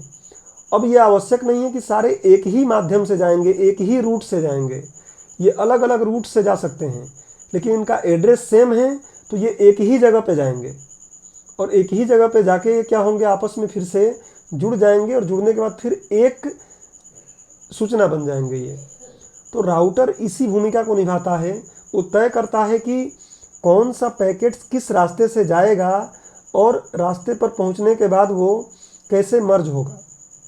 तो अब देखिए राउटर वे कंप्यूटर होते हैं जो दो या दो से अधिक नेटवर्क को विभिन्न संचार माध्यमों द्वारा आपस में जोड़ते हैं और उनके बीच डेटा पैकेट्स का आदान प्रदान संभव बनाते हैं। इसके लिए राउटिंग टेबल का प्रयोग किया जाता है। आप बस राउटिंग टेबल का प्रयोग किया जाता है तो बस समझिए कि राउटिंग का प्रयोग किया जाता है, राउटर का प्रयोग किया जाता है। यह दो अलग अलग हार्डवेयर का प्रयोग करने वाले नेटवर्क के बीच इंटरफेस का भी कार्य करता है। इंटरफेस क्या है अभी नीचे के स्लाइड में ही है, देख लेंगे हम। तो अब देखिए राउटर से क्वेश्चन क्या बन सकता है कि राउटर का कार्य है, तो आप क्या बोलेंगे, सूचनाओं को एक स्थान से दूसरे स्थान तक भेजना, या ऐसा बोल सकते हैं कि सूचनाओं के रास्ते को तय करना। कि सूचनाएं अपने गंतव्य, जहाँ पहुँचना है, गंतव्य मतलब दोस्तों होता है जहाँ पहुँचना है, जिस जगह पे पहुँचना होता है उस जगह को बोला जाता है गंतव्य। तो गंतव्य स्थान तक पहुँचाने के लिए रास्ता तय करता है ये। फिर ऐसा हम बोल सकते हैं कि क्या होता है ये, वही बात नीचे लिखिए, डेटा पैकेट्स का आदान प्रदान संभव बनाता है, या इंटरफेस का भी ये कार्य कर सकता है। अब इंटरफेस क्या है उसको पढ़ लेते हैं। चीज़ें बहुत आसान हैं, इसलिए बहुत समय नहीं लगा रहे हैं, रिपीट नहीं कर रहे हैं, एक ही बात को बार बार बोल के अच्छा नहीं लगेगा, और रिपीट खैर हो ही जा रहा है। तो इंटरफेस क्या है, पहले तो इंटरफेस ही मैं आपको समझा दूं, उसके बाद मॉडेम। मॉडेम पिछले लेक्चर में मैं कवर कर चुका हूँ। डेफिनेटली जो लोग लेक्चर पहले मेरा देख चुके होंगे सारे, उनको लग रहा होगा कि ये बात हम पढ़ चुके हैं। तो इंटरफेस की थोड़ी सी हम बात कर लेते हैं कि नेटवर्क इंटरफेस कार्ड क्या होता है। देखिए, इसे इंटरनेट इंटरफेस कंट्रोलर भी कहा जाता है। यह कंप्यूटर के हार्डवेयर का घटक होता है। ये भी क्वेश्चन पूछा सकता है कि नेटवर्क इंटरफेस कार्ड होता है सॉफ्टवेयर का घटक या हार्डवेयर का घटक। सॉफ्टवेयर क्या, जिसको छू के नहीं देख सकते हैं आप। ये पीपीटी जिस पे मैं आपको पढ़ा रहा हूँ, इसको आप अब बोलेंगे कंप्यूटर को छुएंगे तो छुएंगे, पीपीटी को नहीं छू पाएंगे, तो एक तरीके से सॉफ्टवेयर का भाग हो गया ये।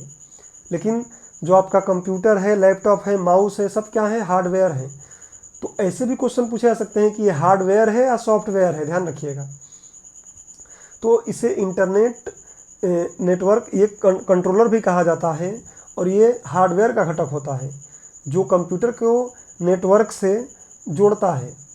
अब नेटवर्क यहाँ पे सर्वर की बात बोल रहा है ये। यह दो प्रकार के होते हैं, एक वायरलेस कार्ड मतलब तार द्वारा जोड़ा जाता है, और दूसरा क्या होता है, इसे ईथरनेट कार्ड भी बोलते हैं। ईथरनेट को अगर आप कोई बोलेगा तो सीधी सी बात बोल दीजिएगा कि एक तरीके से इंटरनेट को पहले ईथरनेट बोला जाता था, और पीछे लेक्चर में मैं आपको बता दिया हूँ। ईथरनेट मतलब जो केबलों से जोड़ते हैं ना, उसको ईथरनेट कार्ड बोलते हैं।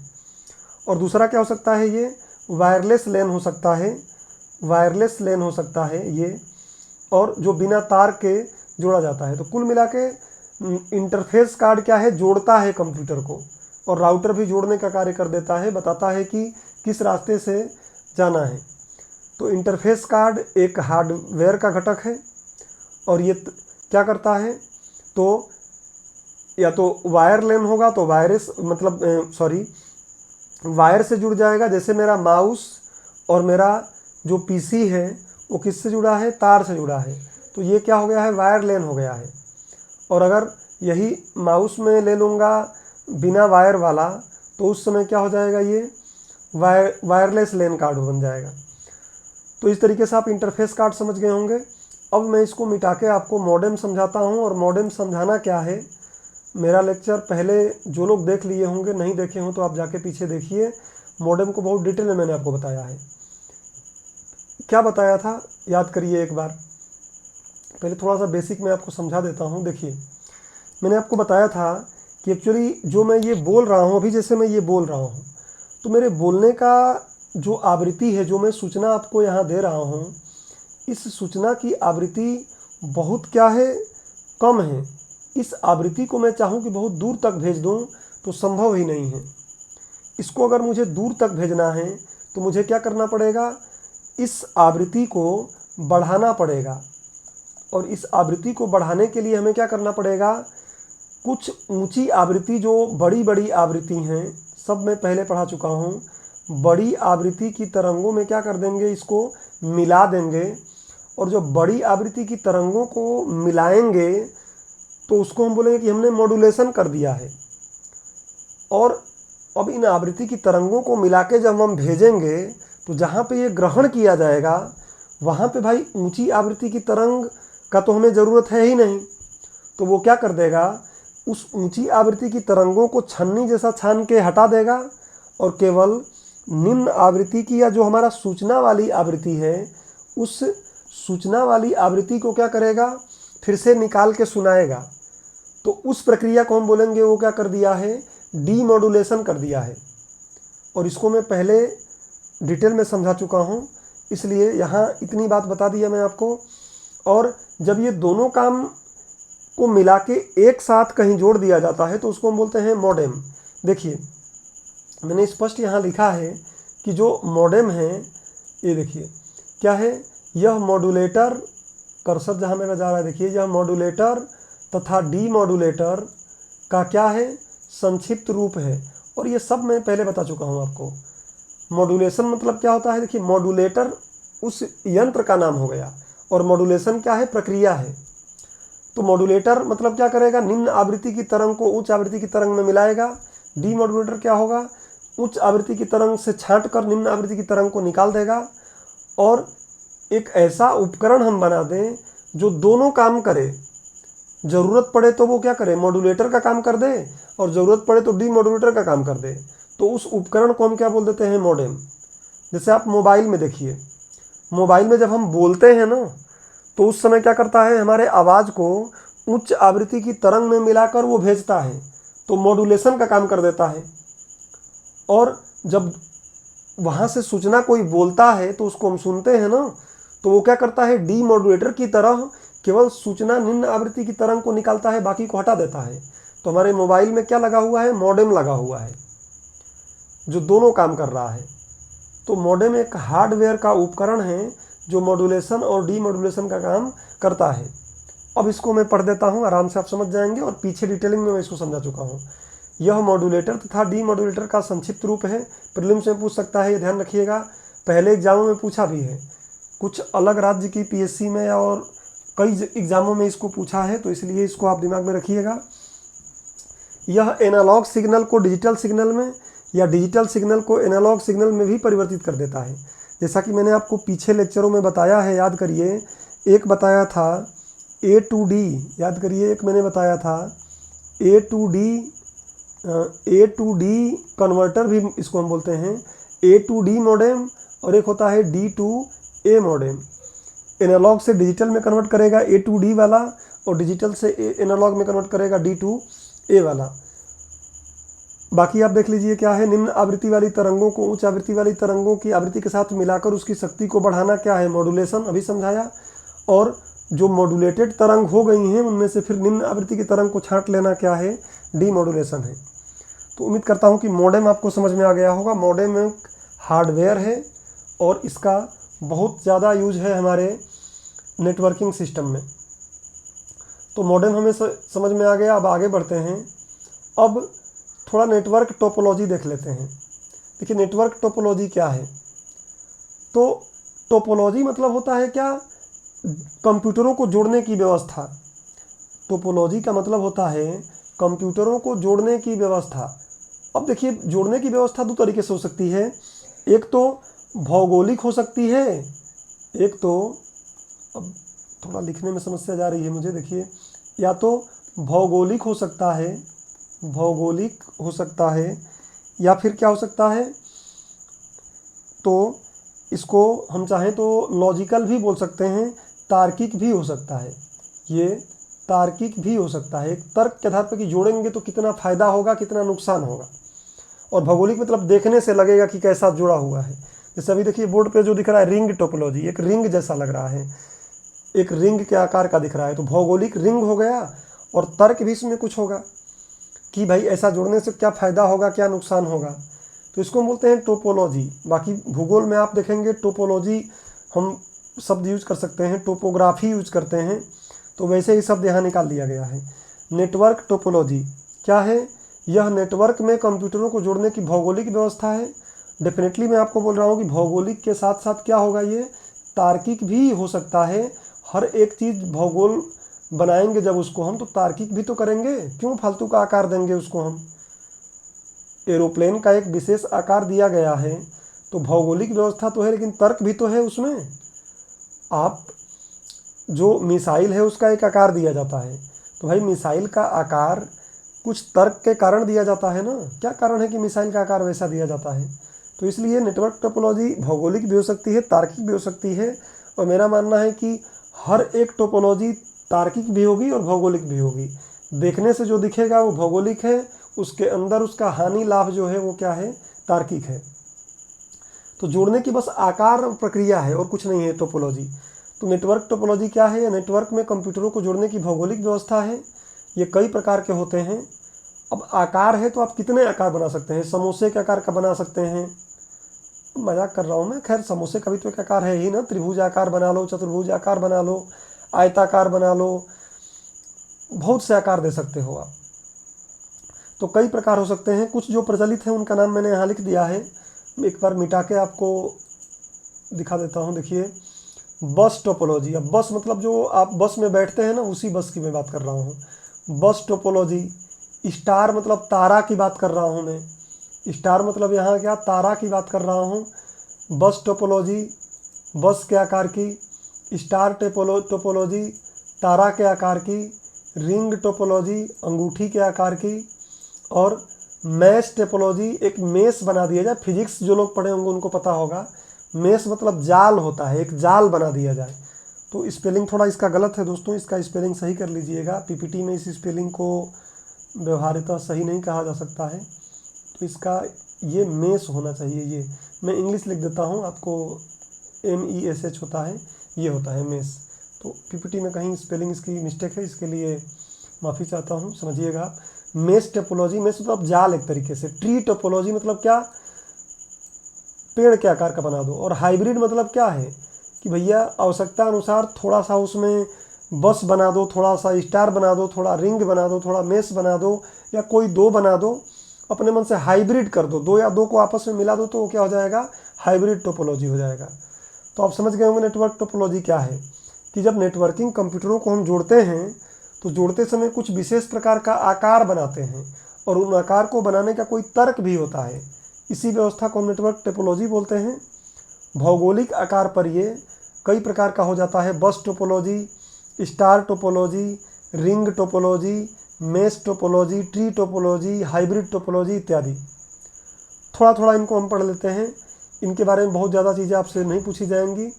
शब्द इम्पोर्टेंट था कि बीच में हम कहीं इस बात को आपको बोलें तो समझ में आपको आ जाए, इसलिए मैंने इस बात को यहाँ ले लिया है। देखिए, अब पहला क्या है, रिंग टोपोलॉजी। परिभाषा लिखने की मुझे कोई आवश्यकता है नहीं, इसलिए मैंने परिभाषा नहीं लिखा।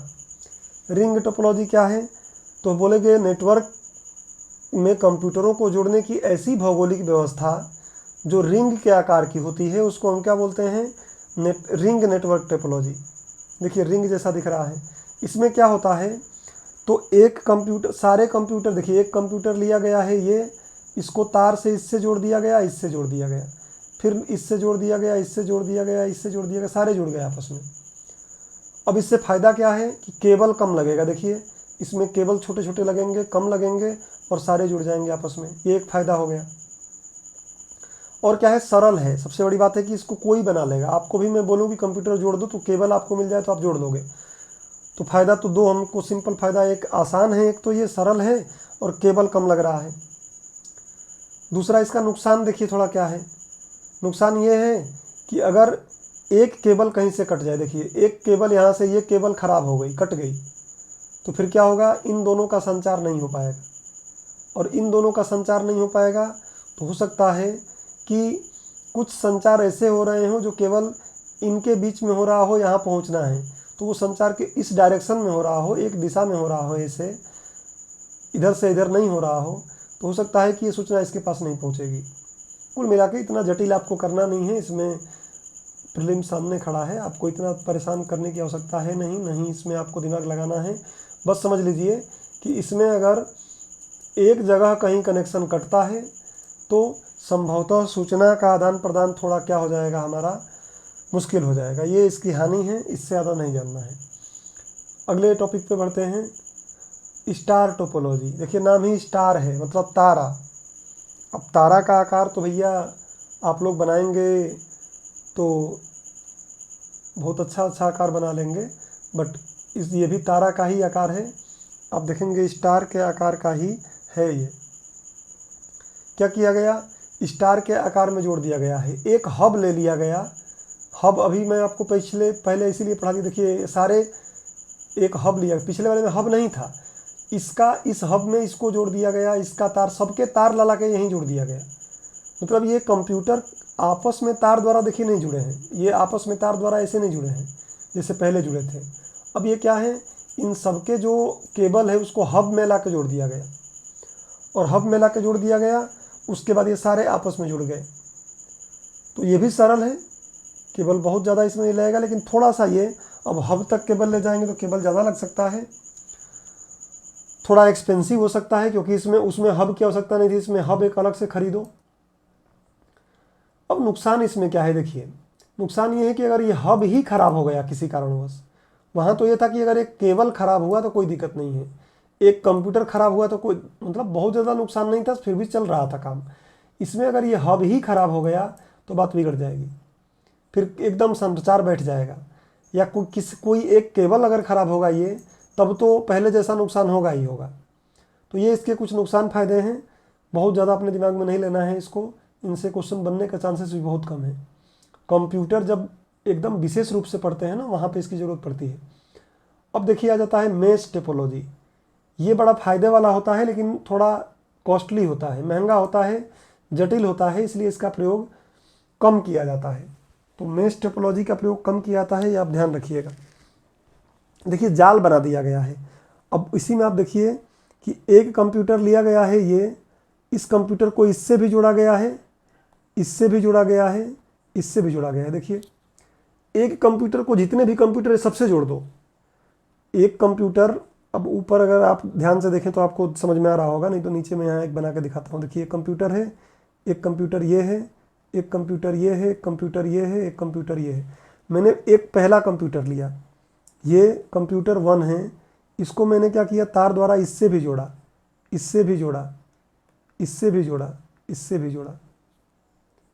फिर दूसरा लिया, ये मान लीजिए साइड वाला, ये वाला मेरा सॉरी ये वाला दूसरा है, फिर इसको इससे जोड़ा, उसको लाके इससे जोड़ा, उसको लाके इससे जोड़ा। मतलब हर एक कंप्यूटर को सबसे जोड़ना है, एक से तो जुड़ा ही था। वही आप डायग्राम में देख सकते हैं, डायग्राम में एग्जैक्ट यही काम किया गया है। तो ये बड़ा फ़ायदेमंद इसलिए होता है कि एक कंप्यूटर ख़राब हो गया, एक केबल ख़राब हो गया तो कोई फ़र्क नहीं पड़ता, काम चलता ही रहेगा। बट नुकसान इसका क्या है, थोड़ा कॉस्टली पड़ जाता है और थोड़ा जटिल हो जाता है। कॉस्टली रहेगा ये और थोड़ा जटिल रहेगा, तो ये इसके कुछ फ़ायदे नुकसान हैं। बस आप मेश टोपोलॉजी ध्यान में रखेंगे कि इसमें सारे कंप्यूटर आपस में एक दूसरे से जुड़े होते हैं। और पहले दूसरे वाले में क्या था, इसके ऊपर वाले में क्या था, इसके ऊपर वाले में हमने देखा कि हब के माध्यम से जुड़ा होता है। इसके ऊपर वाले में क्या देखा कि सारे केबल के माध्यम से आपस में जुड़े होते हैं। और अब अगला देखिए, अगले का नाम है ट्री टोपोलॉजी। तो अब देखिए केबल के माध्यम से ही जुड़ रहा है, ट्री बना दिया गया है, मतलब 3 को एक हब से जोड़ दिया गया है। देखिए हब का प्रयोग इसमें भी किया जा रहा है, इसमें भी केवल डायरेक्ट नहीं जुड़ते हैं। देखिए ये एक हब है, इस हब से 3 को जोड़ दिया गया, एक हब से इस 4 को जोड़ दिया गया, फिर एक हब से इनको जोड़ दिया गया, फिर इनसे ये एक सर्वर है मान लीजिए बड़ा वाला है, इनसे सबको जोड़ दिया गया। तो ये हमारा बड़ा वाला सर्वर है और बाकी ऐसे कर करके हब बना बना कर इनको जोड़ दिया गया, ट्री जैसा हो गया है।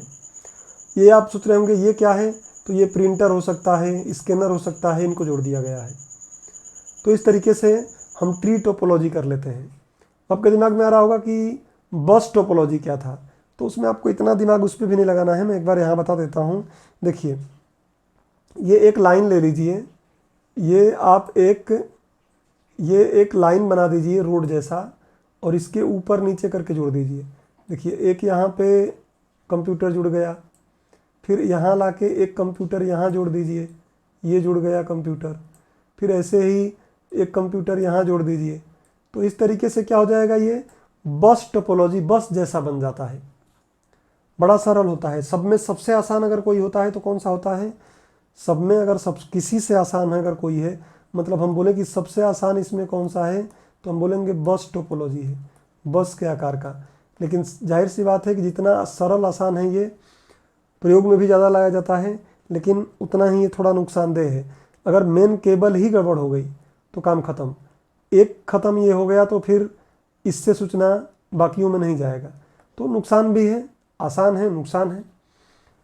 अब बात आ रहा है हाइब्रिड। तो हाइब्रिड क्या है भैया, तो आपकी मर्जी है, आप क्या कर लो, ये 2 कंप्यूटर को क्या कर लो, बस टोपोलॉजी से जोड़ लो। अब जनरल में आपको समझा रहा हूँ, 2-3 को 3-4 को ऐसे मिला के एक रिंग टोपोलॉजी कर लो आप ऐसे, फिर कुछ को मेश टोपोलॉजी कर लो, ऐसे करके सबको आपस में जोड़ दो। तो आवश्यकता अनुसार आप हाइब्रिड कर सकते हो, दो या दो से अधिक को या सबको आपस में मिला के जोड़ सकते हो। और आजकल सच कहें तो हाइब्रिड का ही ज़माना है। एक चीज़ अगर आपको पता है तो बात बनेगी नहीं। आप जो एग्ज़ाम की तैयारी कर रहे हैं, आप देखिए आपको हाइब्रिड ही बनाया जा रहा है।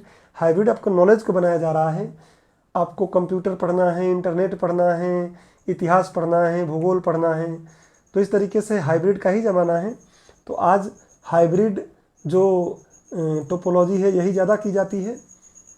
परिभाषा आप देख सकते हैं, इसमें उपरोक्त सभी टोपोलॉजी को आपस में मिलाकर टोपोलॉजी किया जाता है, या उपरोक्त में से किन्हीं दो या दो से अधिक को मिलाकर टोपोलॉजी किया जा सकता है।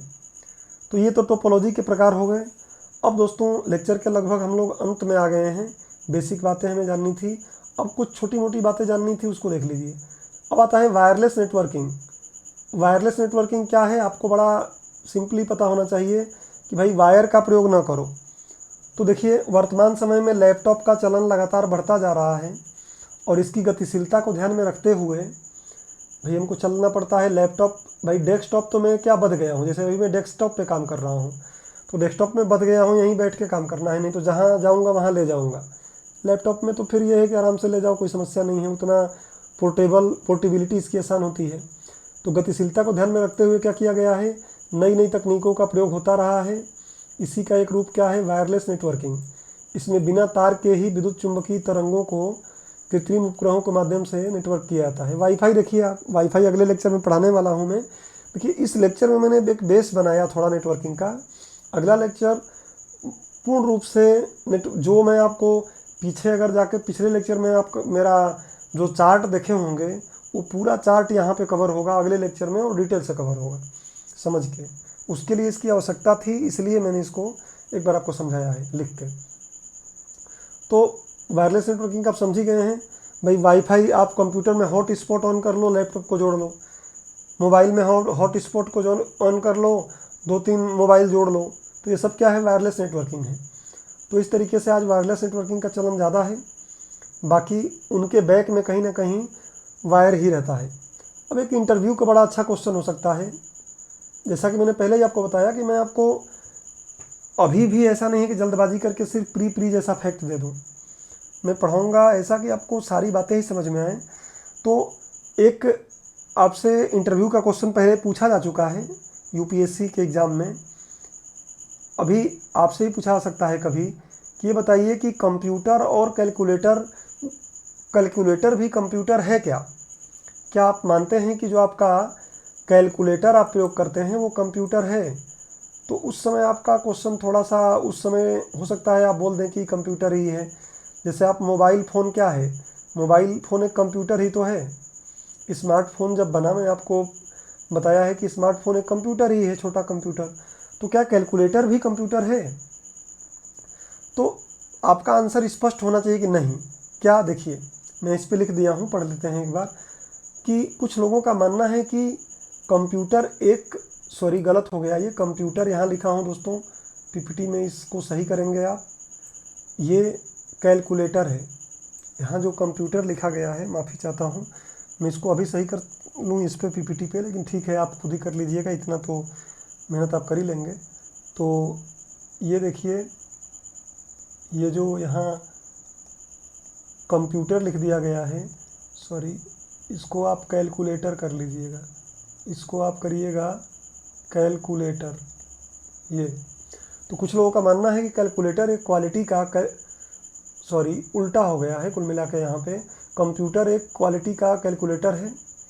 तो ऐसा नहीं है, मतलब कैलकुलेटर एक क्वालिटी का कंप्यूटर है, किंतु ऐसा नहीं है, क्योंकि कैलकुलेटर से केवल जोड़, घटाना, गुणा, भाग इत्यादि गणित की क्रियाएं की जा सकती हैं, लेकिन इससे जुड़े आंकड़ों को स्टोर नहीं किया जा सकता तथा उनका विश्लेषण मतलब परिष्करण नहीं किया जा सकता, और उनका जो और प्रोसेसिंग की जाती है वो सब कैलकुलेटर नहीं कर पाता। कैलकुलेटर में विंडो नहीं डलवा सकते हैं आप।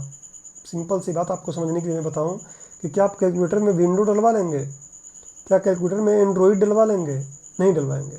हाँ, आपका कंप्यूटर कैलकुलेटर का काम कर देगा, लेकिन कैलकुलेटर कंप्यूटर का काम नहीं करेगा। इसलिए हम बोल सकते हैं कि कैलकुलेटर एक उपकरण है, इलेक्ट्रॉनिक डिवाइस है, लेकिन उसको कंप्यूटर हम नहीं बोल सकते हैं। तो इस बात को आप दिमाग में रखिएगा, कभी इंटरव्यू में पूछा जाए तो आप इसको एक बार पढ़ भी लीजिएगा। यहाँ कंप्यूटर कैलकुलेटर थोड़े रिप्लेस हो गए हैं आपस में। उम्मीद करता हूँ कि आप लोग इसको सही कर लेंगे, या मैं पीपीटी में इसको सही करके ही अपलोड करूँगा, ऐसा प्रयास करूँगा। नहीं भी किया तो आप देख लीजिएगा, क्योंकि पीपीटी लगभग अपलोड हो ही गई है, तो आप उसको थोड़ा सही कर लीजिएगा। इसके लिए माफ़ी चाहता हूँ। अब एक बात आ जाती है कंप्यूटर के उपयोग। ऐसा क्वेश्चन भी पूछ लिया जाता है प्रीलिम्स में, इसलिए मुझे इसको बताना पड़ा। खैर, ये तो आज बच्चा जानता है कि कंप्यूटर का उपयोग कहाँ कहाँ किया जा सकता है। तो भैया शिक्षा में अभी हम लोग कर ही रहे हैं, शिक्षा में, व्यवसाय में। आज देखिए हर व्यवसाय कंप्यूटर पे हो गया है। जीएसटी आने के बाद और ज़्यादा, वेतन देना है किसी को, पेंशन देना है, व्यक्तिगत जानकारी के लिए हमको अपना कुछ डेटा रखना है, बैंकिंग में, इंजीनियरिंग के क्षेत्र में 3D प्रिंटिंग आप पढ़ेंगे देखेंगे उसमें और ज़्यादा, और इंजीनियरिंग के हर क्षेत्र में आज इसका यूज है। अंतरिक्ष विज्ञान में इसका प्रयोग आप देखेंगे खूब ज़्यादा है। मौसम विज्ञान में इसका प्रयोग खूब ज़्यादा है। दूरसंचार में तो क्या कहने, यही पढ़ ही रहे हैं हम। चिकित्सा के क्षेत्र में इसका प्रयोग खूब ज़्यादा है कंप्यूटर का, और रक्षा के क्षेत्र में है, और ऐसे इत्यादि अनेक क्षेत्र हैं। कोई एक विशेषीकृत क्षेत्र यहाँ पे मैं बता नहीं सकता आपको कि एकदम विशेषीकृत क्षेत्र ये है, इसी में किया जाएगा। अनेक क्षेत्र हैं, इसमें किया जाएगा। ऐसे क्वेश्चन अगर पूछा जाएगा तो मेरा मत रहेगा कि अगर कूट वाले क्वेश्चन या उपरोक्त सभी बोला जाता है तो आप देखिएगा लगभग सब में ही किया जाएगा। दोस्तों, इस लेक्चर को हम यहीं कंप्लीट करते हैं। एक बार मैं शुरू से अंत तक की स्लाइड पे आऊँगा आपको क्विक रिवीजन के लिए। देखिए, मैंने इस लेक्चर में बेसिक्स कंप्यूटर, इंटरनेट मुझे पढ़ाना था। इंटरनेट के मैं पीछे 2 लेक्चर ले भी चुका हूँ, लेकिन थोड़ा कंप्यूटर नेटवर्किंग, क्योंकि इंटरनेट कंप्यूटर नेटवर्किंग ही है, तो उसमें ऐसे शब्द आएंगे तो आपको समस्या न हो, इसलिए मैं यहाँ से शुरू किया। कंप्यूटर नेटवर्किंग को बताया कि इंटरनेट, कंप्यूटरों को जोड़ना ही कंप्यूटर नेटवर्क है, नेटवर्किंग है, क्या है उसको समझाया। फिर मैंने आपको कंप्यूटर नेटवर्किंग के प्रकार बताया, लैन, मैन, वैन। कुछ अलग सोर्स पढ़ेंगे तो आप 1-2 और चीज़ें पढ़ेंगे, वो क्या होगा, पैन और वीपीएन, वो समझाया मैं आपको। अब नेटवर्किंग हमको करना है, जोड़ना है कंप्यूटर को, तो हवा में तो जोड़ नहीं लेंगे। हाँ, हवा में भी जोड़ें अगर हम, तो कुछ युक्ति तो होंगी, कुछ चीज़ें, सैटेलाइट होगा, मॉडेम होगा, कुछ तो होगा। तो क्या युक्तियाँ हैं, इन युक्तियों का हमने अध्ययन किया कि कौन कौन सी हैं। रिपीटर देखा, हब देखा, राउटर देखा, उसके बाद हमने मॉडेम देखा, जबकि पहले भी इनमें से कई को हम पढ़ चुके थे। नेटवर्क इंटरफेस कार्ड देखा। उसके बाद हमने नेटवर्क टोपोलॉजी बताया मैं आपको।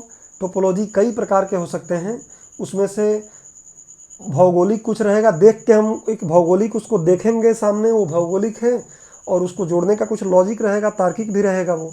तो कुछ लाभ हानि सबके होंगे, हर एक टोपोलॉजी के कुछ लाभ होगा, कुछ हानि होगा, हमें ज़्यादा उस पर जोर देना नहीं है। रिंग टोपोलॉजी कभी सुने तो आप आराम से काम कर लें। स्टार टोपोलॉजी बताया मैं आपको, मेश टोपोलॉजी बताया, ट्री टोपोलॉजी बताया, हाइब्रिड टोपोलॉजी बताया, यही ज़्यादा यूज भी हो रहा है। वायरलेस नेटवर्किंग बताया, वही काम वायरलेस तरीके से कर लें। इंटरव्यू का एक क्वेश्चन बताया कि पूछा जा सकता है कभी आपसे कि भैया ये बताओ कैलकुलेटर और कंप्यूटर दोनों एक ही हैं क्या, तो आप इससे सहमत नहीं होंगे कि भाई कैलकुलेटर अलग चीज़ है, कंप्यूटर अलग चीज़ है। सिंपल आप किसी को समझाएं, कैलकुलेटर में विंडो नहीं डल सकता, कैलकुलेटर में इंटरनेट नहीं चल सकता, कैलकुलेटर में और भी अनेक काम जो हैं जो हम नहीं कर सकते, जबकि कंप्यूटर में कैलकुलेटर वाला काम तो कर ही सकते हैं और अन्य काम भी कर सकते हैं। और उसके बाद मैंने बताया कंप्यूटर के उपयोग। तो दोस्तों, इस तरीके से इस लेक्चर को मैं कंक्लूड कर रहा हूँ। उम्मीद करता हूँ कि ये बात आपको समझ में आया होगा। कोई आपको अगर समस्या हो, कोई सुझाव हो, तो आप कमेंट सेक्शन में बता सकते हैं। कोई प्रॉब्लम हो तो उसको पूछ सकते हैं। अगला लेक्चर जल्दी ही अपलोड होगा, और देखते हैं कि पीपीटी में बेहतर है या फिर वाइट बोर्ड पीपीटी, दोनों का प्रयोग करके वो सोच कर मैं करता हूँ। बाकी अपना सुझाव आप दे ही देंगे। इसका पीडीएफ आप टेलीग्राम से रिमाइंड आईएएस इंदौर ऑफिशियल के टेलीग्राम पर जाके ज्वाइन कर सकते हैं। लिंक में मैं दे भी दूंगा उसको डिस्क्रिप्शन में। तो आप इसको पढ़िए, समझिए, और अगले लेक्चर में फिर मिलते हैं। तो व्यापक रूप से इंटरनेट को पढ़ते हैं, जिसमें से एग्ज़ाम में क्वेश्चन डेफिनेटली बनने ही बनने हैं। ठीक है दोस्तों, अपना ध्यान रखिए। धन्यवाद।